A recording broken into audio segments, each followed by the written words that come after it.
Salamat to everyone Filipino watching sa page ko. Ako si Jess, 56 years old, Amerikana. Si mama ko, 81. Si papa, 83. Si papa, Amerikano. Si mama, taga Pandacan, Manila. May dementia si mama ko. And she's in the US with that. So a little bit more about me. May tatlo akong ate at kuya dati, pero lahat sila patay na. Namatay silang lahat around 60 years old. Full Filipino sila, half siblings ko. I have 3 sons, 36, 32, 27, and 1 daughter na 11 years old. Kailangan ko mag-learn more Tagalog.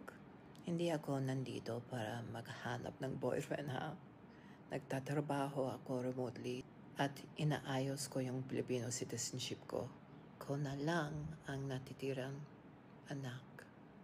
Ako na lang ang live child. I am the only one left living. Wala na ako mga kapatid, wala nang tutulong magturo sa anak ko kung saan siya galing. Kaya gusto kong maramdaman niya kung ano ang ibig sabihin maging Pilipina.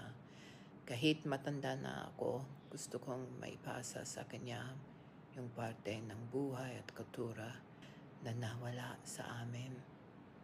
That was really hard for me to say, you guys. That's probably the longest I've said it. I need to speak more Tagalog, but thank you for watching.